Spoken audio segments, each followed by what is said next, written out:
Profetas e Reis, capítulo 37. Levados cativos para a Babilônia. No ano 9º do reinado de Zedequias, Nabucodonosor, rei de Babilônia, veio contra Jerusalém, ele e todo o seu exército, a fim de sitiar a cidade. A perspectiva para Judá era desesperadora. Eis que sou contra ti. O Senhor mesmo declarou por intermédio de Ezequiel: Eu, o Senhor, tirei a minha espada da bainha, nunca mais voltará a ela. Todo o coração desmaiará, e todas as mãos se enfraquecerão, e todo o espírito se angustiará, e todos os joelhos se desfarão em águas. Derramarei sobre ti a minha indignação, assoprarei contra ti o fogo do meu furor. Entregar-te-ei nas mãos dos homens brutais, inventores de destruição. Ezequiel capítulo 21, versos 3, versos 5 a 7 e verso 31. Os egípcios procuraram vir em socorro da cidade sitiada, e os caldeus, com o propósito de afastá-los, abandonaram por algum tempo o cerco da capital de Judá.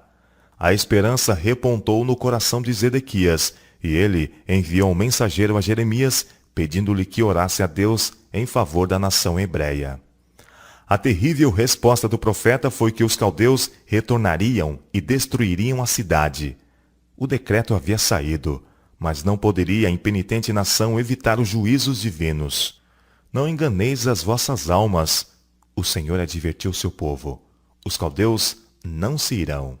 Porque ainda que fericeis todo o exército dos caldeus, que peleja contra vós, e ficassem deles apenas homens trespassados, cada um se levantaria na sua tenda, e queimaria a fogo esta cidade. Jeremias capítulo 37, versos 9 e 10. O remanescente de Judá deveria ir em cativeiro, a fim de que aprendesse através da adversidade as lições que tinha recusado aprender em circunstâncias mais favoráveis. Deste decreto do santo vigia, não haveria apelação.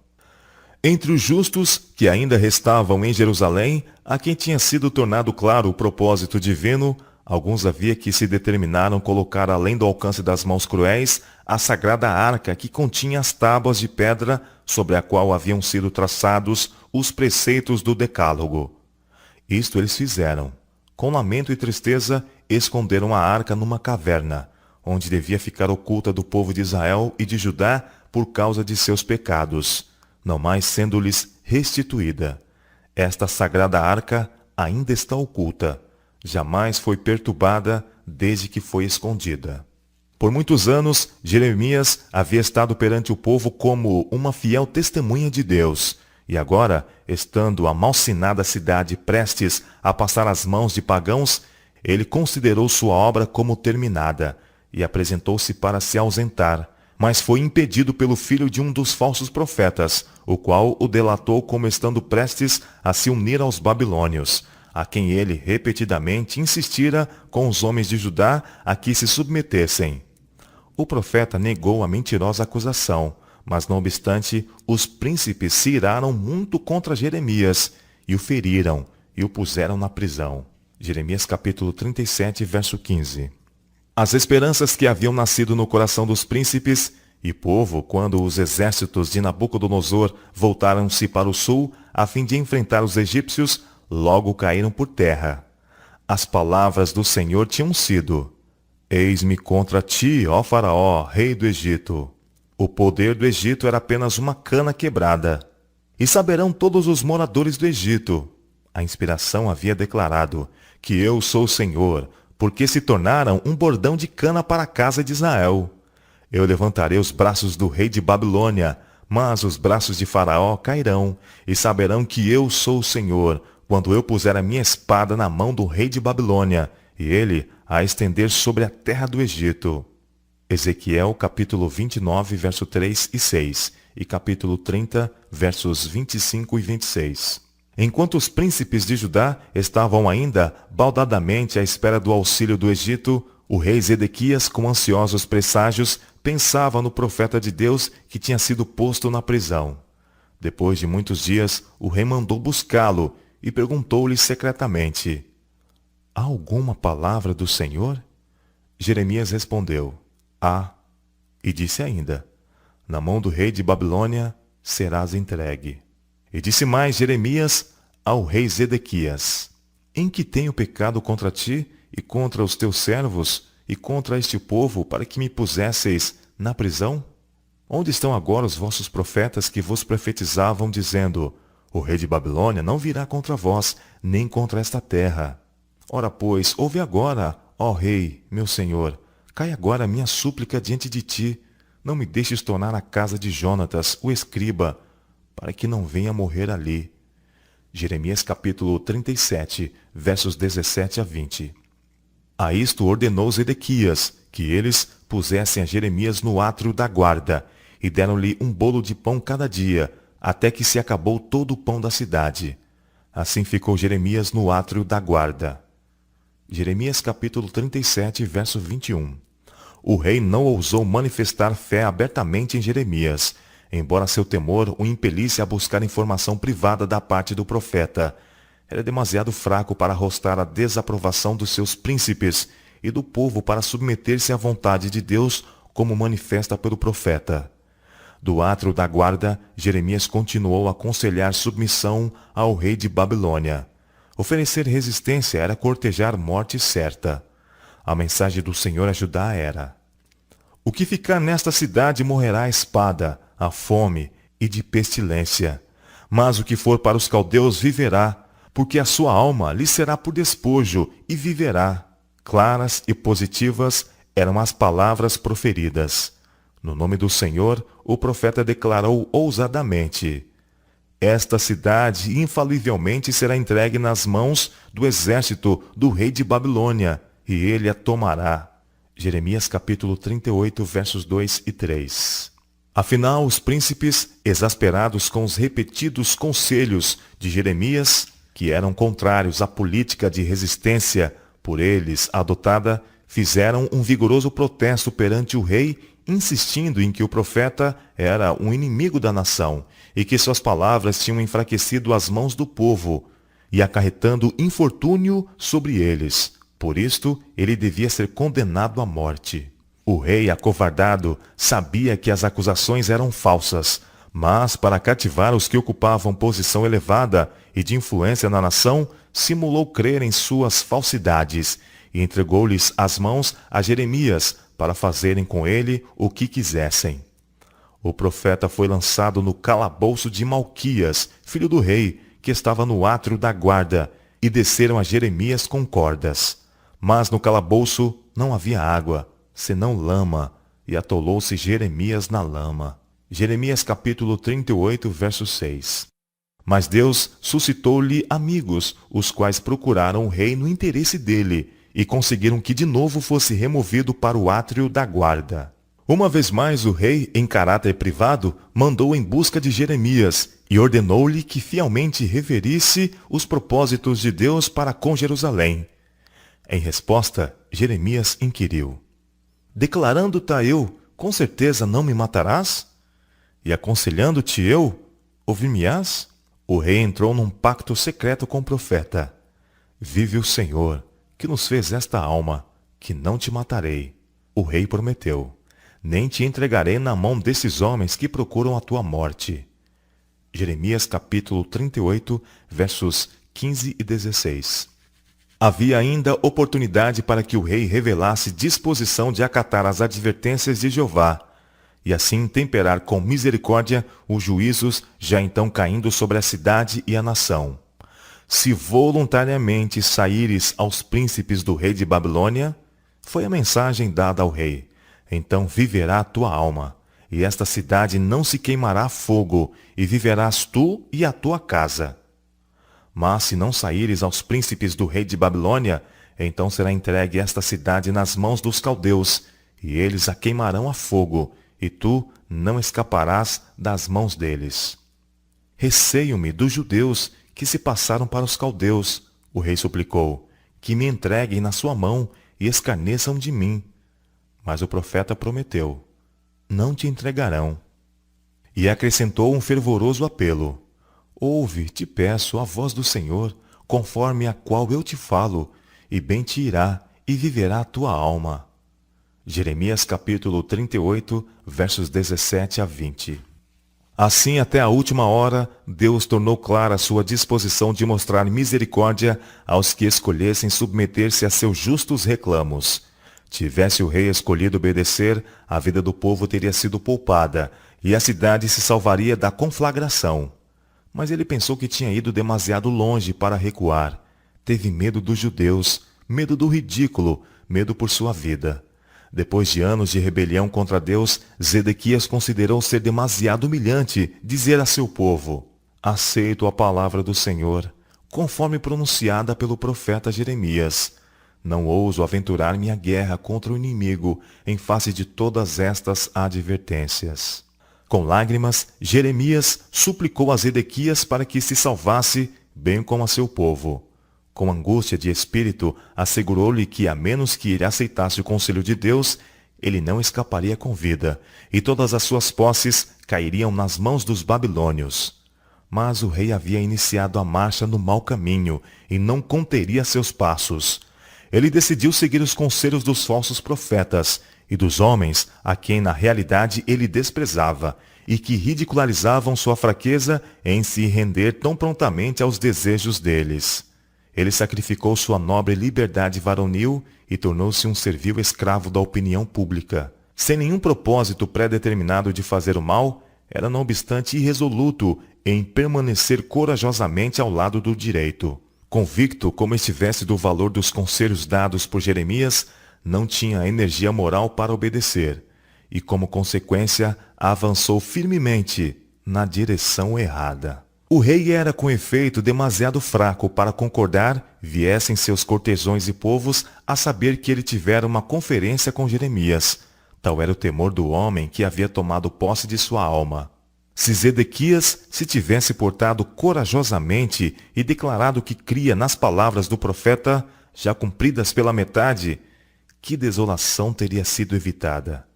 Obedecerei ao Senhor, e salvarei a cidade de total ruína. Não ouso desrespeitar as ordens de Deus por causa do temor ou favor do homem. Amo a verdade, odeio o pecado, e seguirei o conselho do poderoso de Israel. Então o povo teria respeitado o seu corajoso espírito, e os que estavam vacilando entre a fé e a incredulidade teriam tomado firme posição ao lado do direito. O próprio destemor e justiça de sua conduta teriam inspirado a seus súditos admiração e lealdade. Ele teria alcançado amplo apoio, e Judá teria sido poupado dos inauditos ais da carnificina, da fome e do fogo. A fraqueza de Zedequias foi um pecado pelo qual ele pagou terrível preço. O inimigo varreu como uma avalanche irresistível e devastou a cidade. Os exércitos hebreus fugiram em confusão. A nação foi conquistada.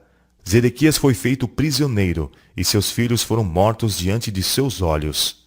O rei foi levado de Jerusalém como um cativo. Seus olhos foram vazados, e uma vez chegado em Babilônia, pereceu miseravelmente.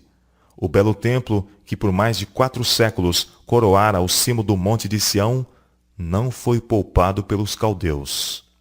Queimaram a casa do Senhor, e derrubaram os muros de Jerusalém, e todos os seus palácios queimaram a fogo, destruindo também todos os seus preciosos vasos.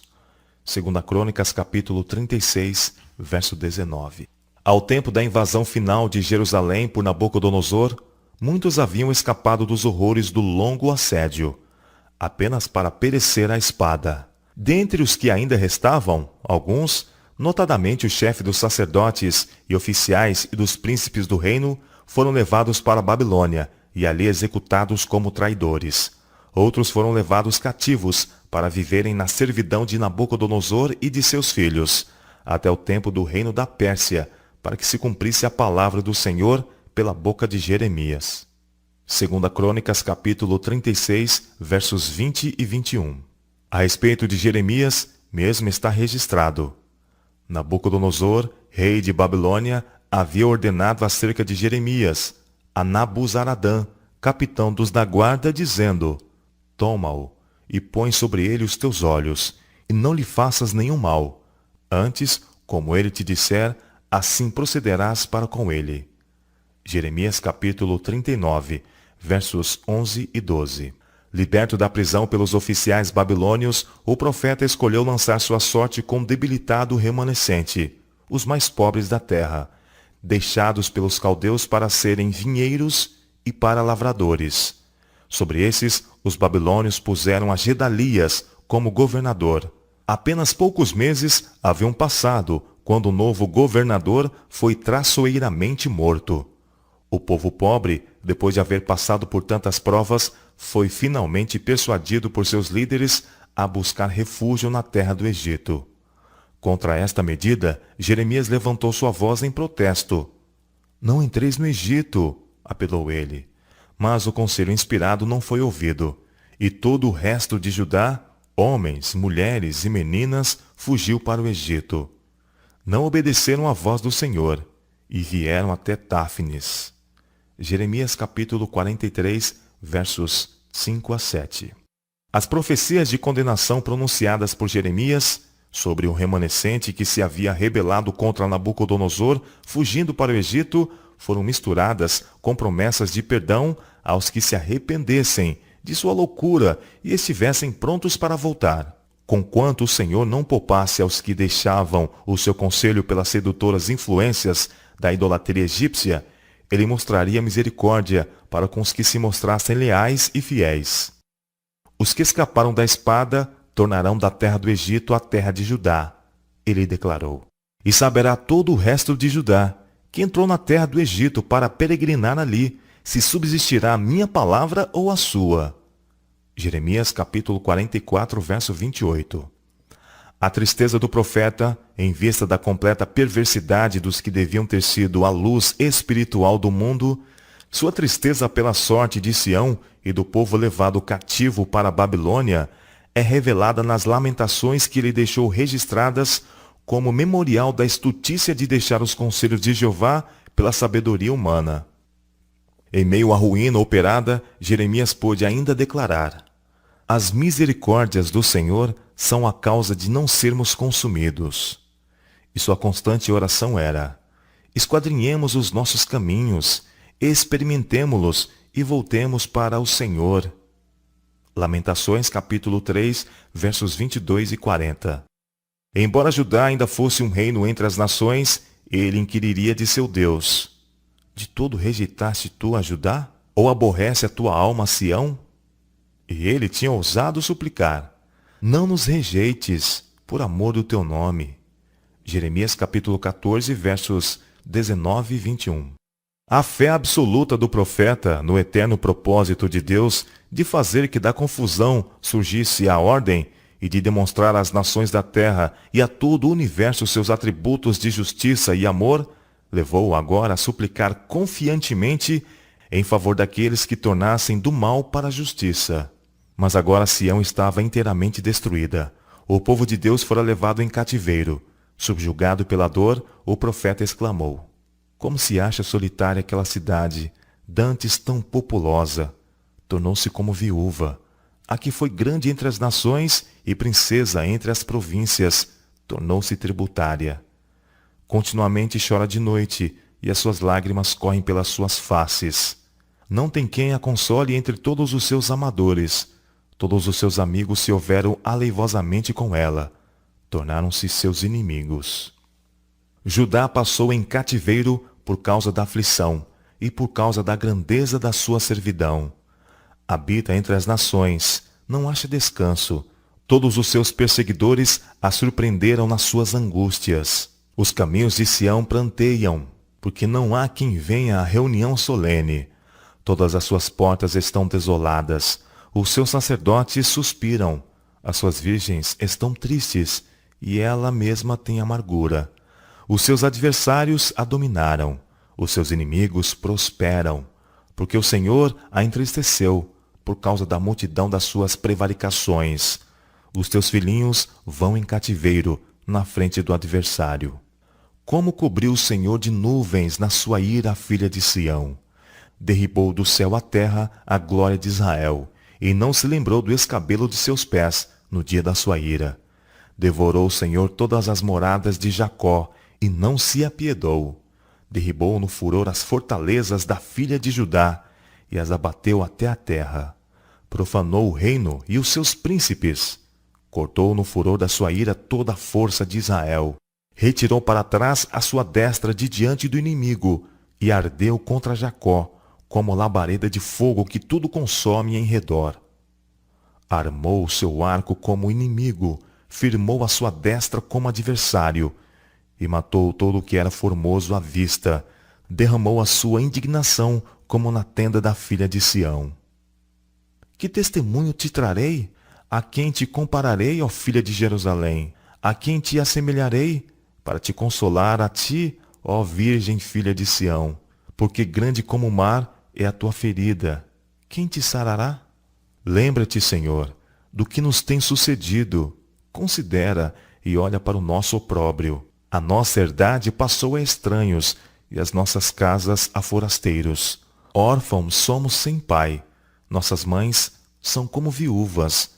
Nossos pais pecaram e já não existem. Nós levamos as suas maldades. Servos dominam sobre nós. Ninguém há que nos arranque da sua mão. Por isso desmaiou o nosso coração. Por isso se escureceram os nossos olhos. Tu, Senhor, permaneces eternamente, e o teu trono de geração em geração. Por que te esquecerias de nós para sempre? Por que nos desampararia por tanto tempo? Converte-nos, Senhor, a ti, e nós nos converteremos. Renova os nossos dias como dantes. Lamentações, capítulo 1, capítulo 2 e capítulo 5.